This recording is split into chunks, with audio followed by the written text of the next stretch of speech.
Alright everyone, welcome back again to more Umineko.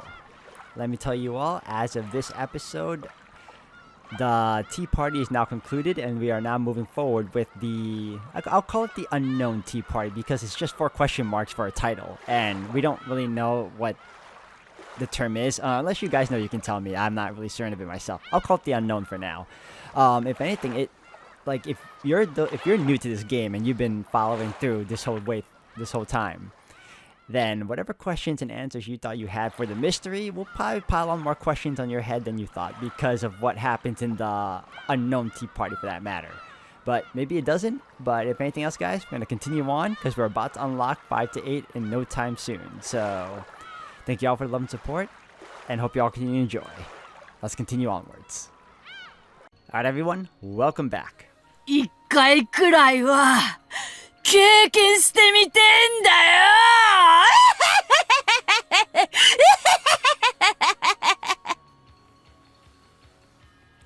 It was a graceless show of bravado and unchanged from before.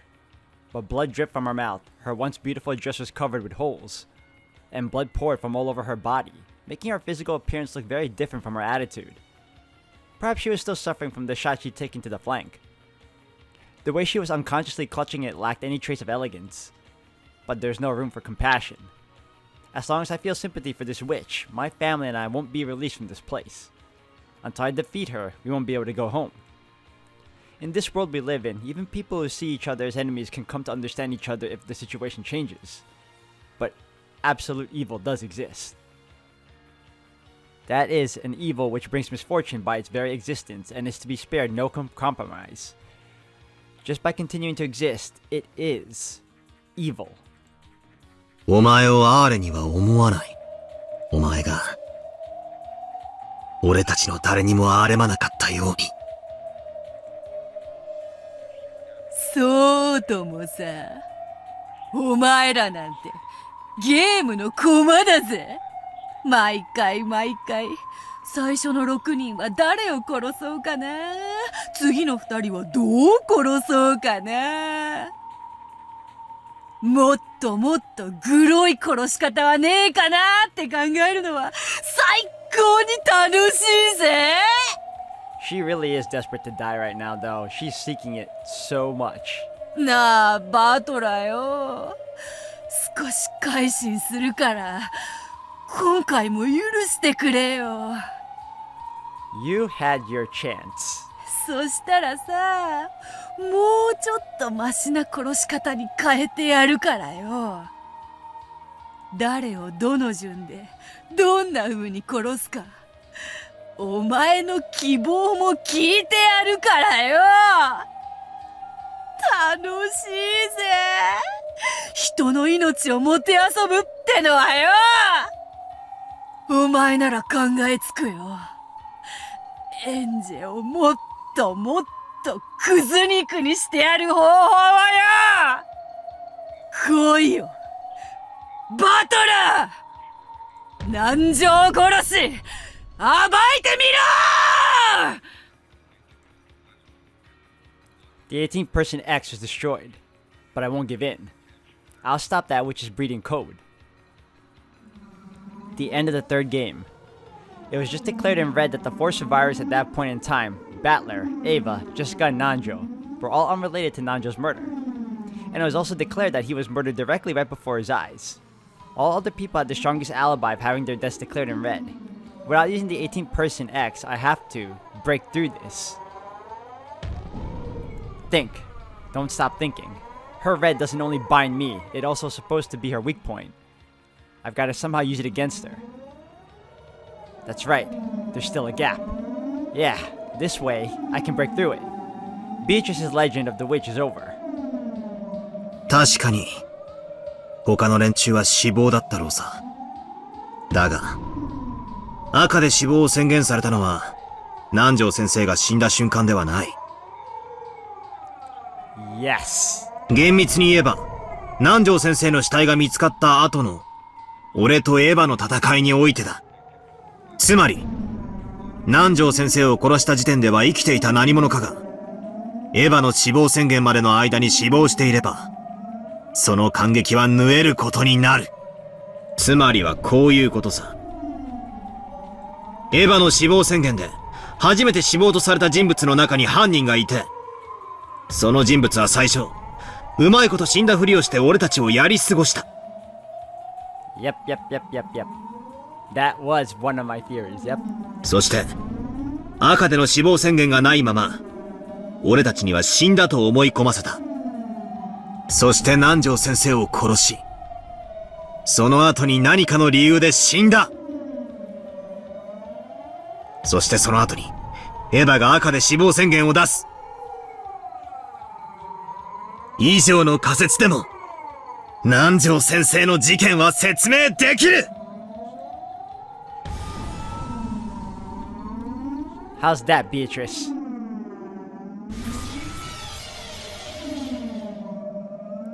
When he forcefully asked that question, there was a terrible sound that could only be likened to that of a compressor, and a blue stake as thick as his log appeared from under the earth and skewered the golden witch, Beato, pulling her up into the air.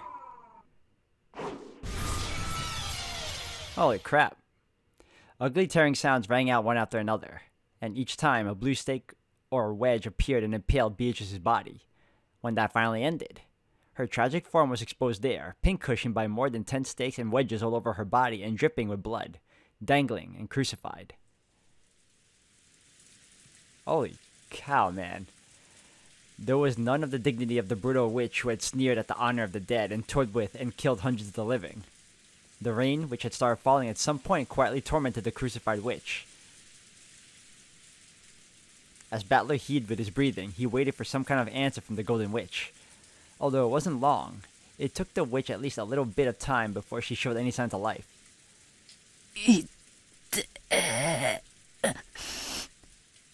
いてよ。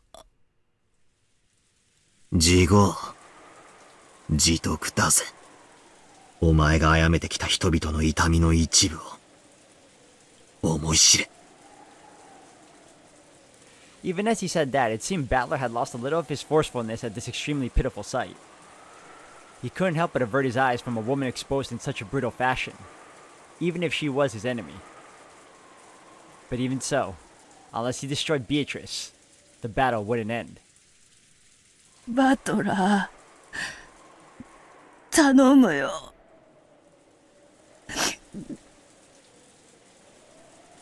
Huh? Beato let out a sob. いてよ。すげえ、いてよ。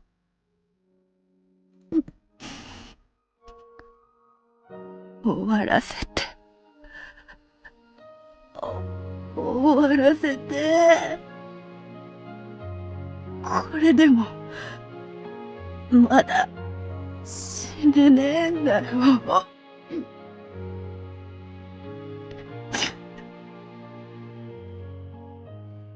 こんなに痛いのに、まだ死ねねえんだよ。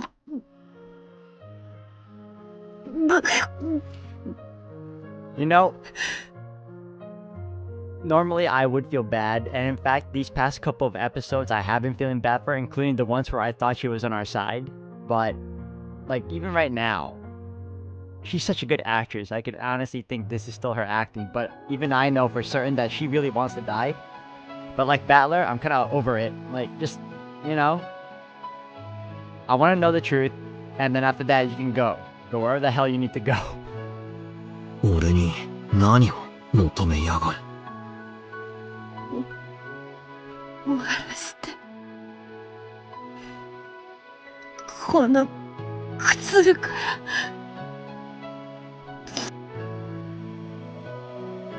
Beato's expression was a soggy mess of blood and tears.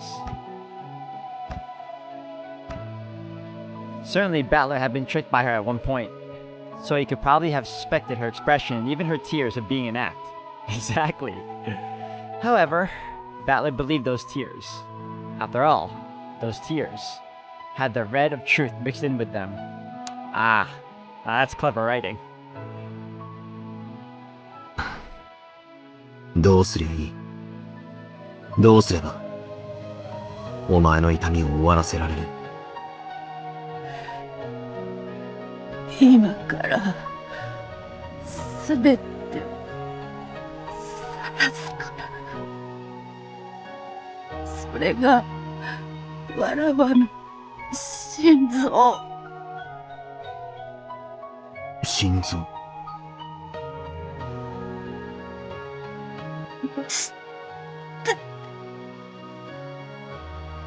ベアト。殺して。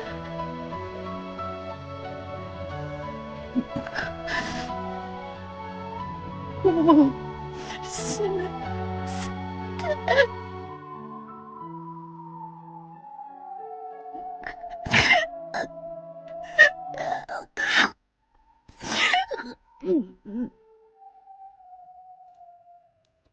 Were those tears of pain and torment?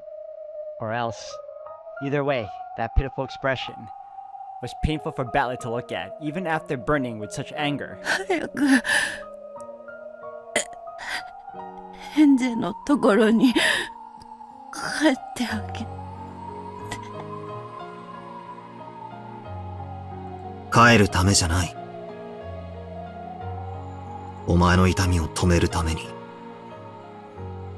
お前の願いを聞く。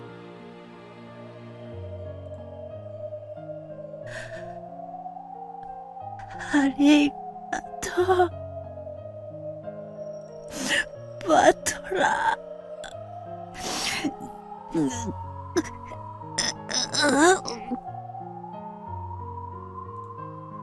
With her last breaths, Beato summoned up all of her remaining strength and managed to close both of her hands into fists. A red light began to gather at those fists. Then she lifted her arms as though wishing for something from heaven. バトラーなら殺せるから。私のすべて心臓を潰して貫いてね。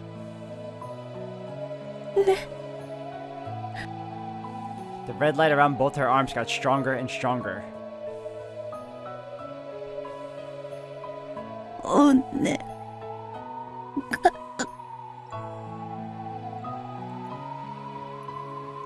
She got that far into the word, and then her face tilted to the side a bit. Her right arm lost its light and flopped down. But her left arm alone did not lose its light and remained held up towards the heavens.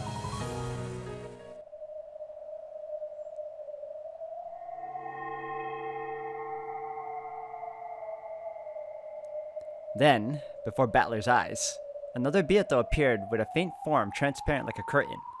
The crucified Beato had already lost consciousness.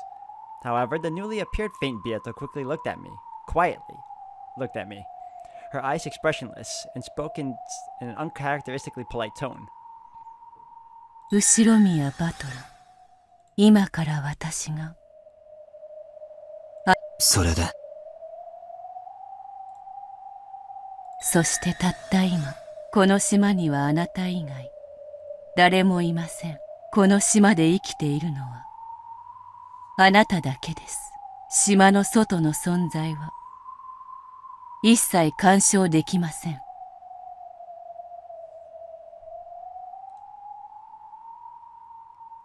I understood. This was the only thing left keeping Beatrice a witch, the final mystery. And Beata was holding it out to me, entreating me to solve her final mystery, and kill her. 来いよ。お前の最後の謎。俺が。この島に、あなたはたった一人。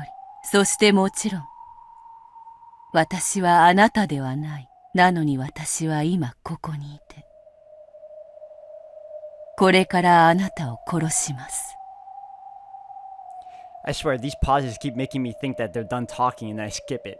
That's the problem. Alright. 南條先生殺しの謎の強化版ってわけか。それだ。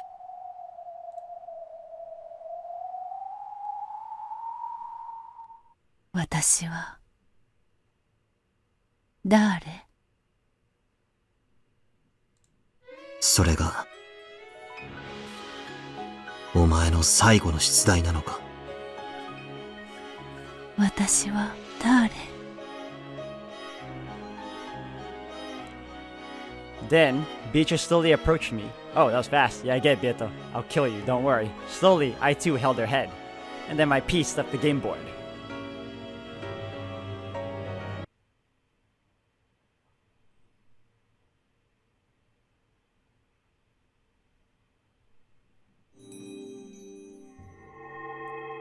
Alright, we got the question mark now. The 4 question marks.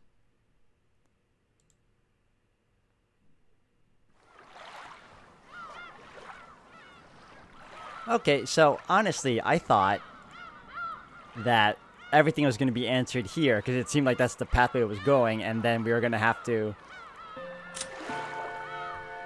to have to watch episode 5 and onwards and have it show us how everything played out without the interference of Beato and Battler's meta world showcasing us another version of it. We would see how everything played out exactly how it was meant to be played out. But I think that's still the case. I'm not certain right now. Like, I didn't everything ended so fast. And it also didn't help that I had to read real fast again. I couldn't catch all of that dialogue. So I'm going to have to go through that again on my second, not second playthrough, but during my editing. So here you are right now with the question mark version of the I don't think you can call it a tea party, but oh, it is a tea party. Okay, tea party again, episode 4. Let's do this.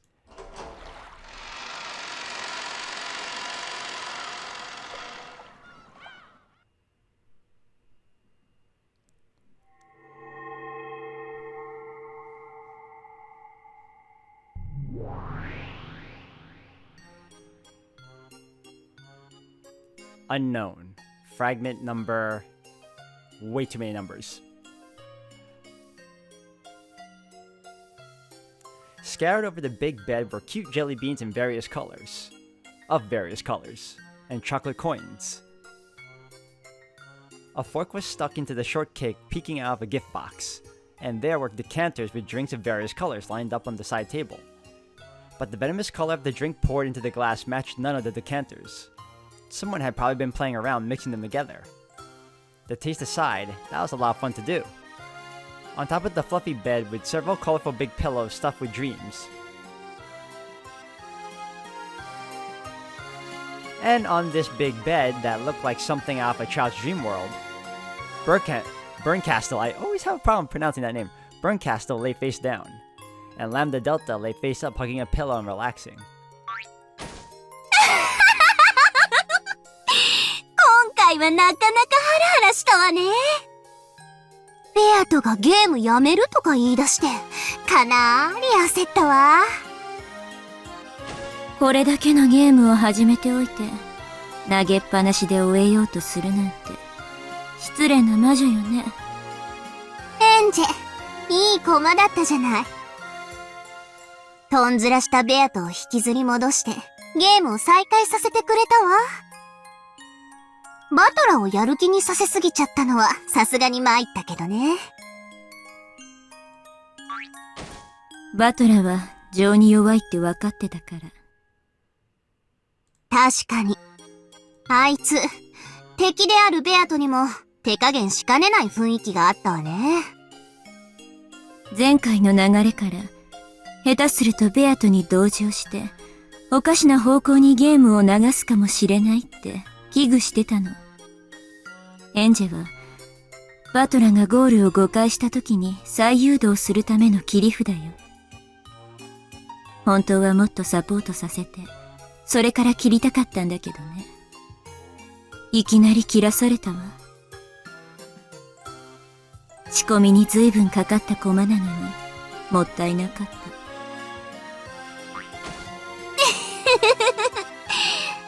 例の名乗っちゃダメルール、枷にしておいてよーかった。あれを設けなかったら、兄弟タッグ大活躍で、ベベアとはあっという間に飲み込まれてゲームエンドだったわ。一気に畳みかけるチャンスかと思ったんだけど。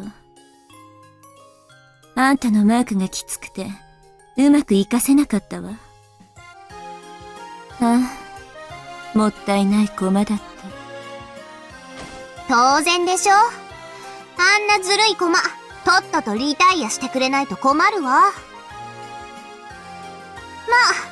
結果的にゲーム中断を阻止する活躍をしてくれたし、それは私にとっても助かることだった。互いの利害が一致する活躍をしてくれた、という意味においては、本当に素晴らしい駒だったわよ。バトラと同じで単純な子だったから、簡単に私の言いなりになってくれたわ。駒にするなら、バカか直情型よね。ああ、本当に惜しい駒だったわ。その子も今じゃひき肉。ねえ、後で一緒にそれでハンバーグ作りましょうよ。あ、餃子の方が好きだっけ？妹味ってどんな味かしら？笑える。あんた、そんな余裕でいいの？エンジェのおかげでバトラは奮起。ベアとを猛追し始め、今やだいぶ私が有利なゲーム展開だと思うけど。というかバトラ、今回でこれまでのほとんどの謎を解いちゃったんじゃない？はあ？とんでもない。バトラの青き真実なんてほとんど外れてるわよ。ベアとのぬるい赤なんて隙間だらけだもの。多少は知恵の回る子だったら、適当にへりくつ並べりゃ簡単にすり抜けられるわ。ああ、本当にイライラしたわよ。私だったら、どれもこれも徹底的に赤で切り返してるわ。あら、そうだったの？私はてっきり、あれらが正解だと思ってたわ。小型爆弾を飲み込ませてうんぬんは、さすがにどうかと思ったけど。I was thinking the same thing too. That was the only thing of Battler's that was like, I get why he used that explanation. It could have just easily been poison, but I mean, it's Battler. It is what it is. バトラの青き真実だって、全部が有効になってはいないわ。ベアとは第一のゲームにおいて、身元不明死体について、その身元をすべて保証する。とはっきり明言している。これによりバトラの、エヴァ、秀吉の密室殺人の犯人は、偽装死体を演じた何者か、という推理は破られてるのよ。次に、ボイラー室のカノンは事故死だったろうとしてるけど、自分の胸に杭が突き刺さっちゃう事故って何よ。ばっかじゃない？私が赤き宝刀とやらで切ってやるわよ。カノンは事故死ではない。その次の、客間での源氏たち3人の殺人の、時計回りに同時に射殺して死に合ったとかいう、相打ち殺人も滑稽だわ。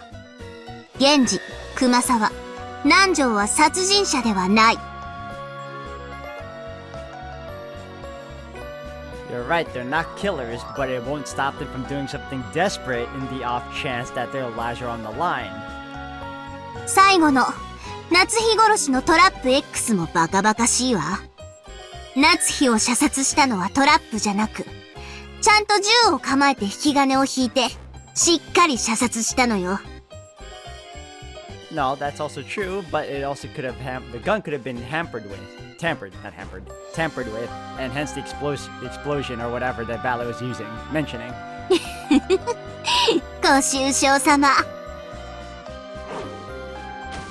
あんた、そんなこと赤で言っちゃ。あの子、夏日の銃弾を魔法で跳ね返して殺したってことにしてるんだから。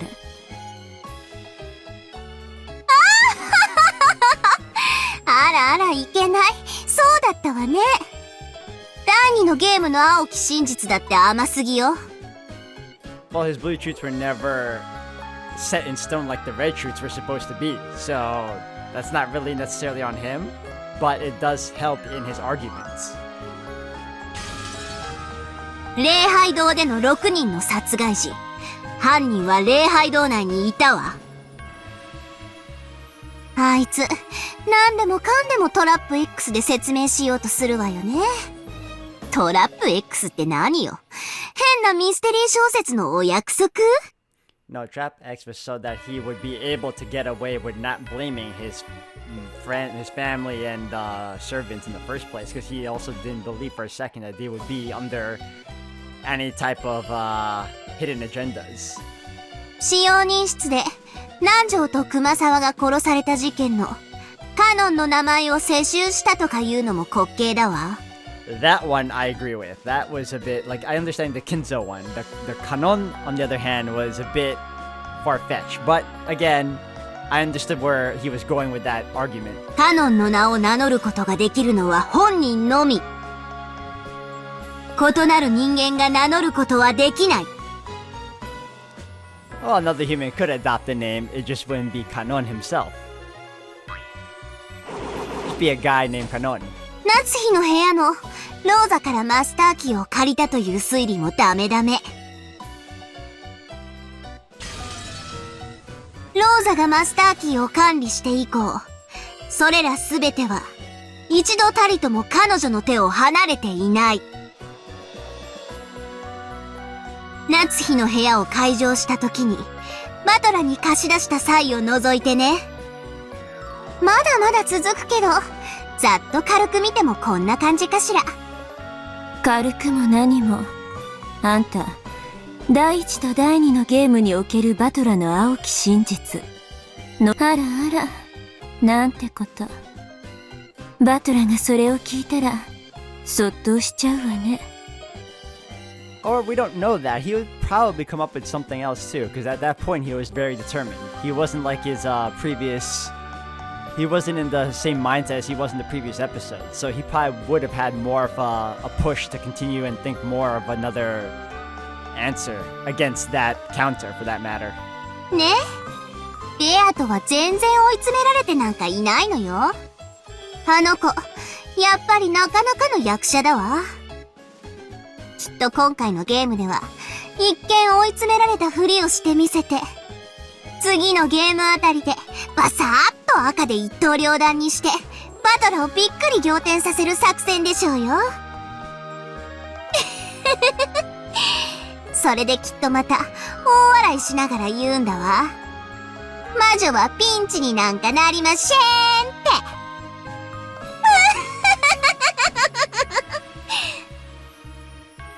て。じゃあ、あのベアとの追い詰められたみたいな悲壮感は全部演技なの？そうに決まってるじゃない。あいつ本当に大女優よね。Alright everyone, I'm gonna end it here for today. Thank you all for watching. It seems like we are getting more in-depth info as to what really went on and what Lambda Delta and Burncastle was really planning throughout, or not planning per se, but what they were really thinking throughout the games itself.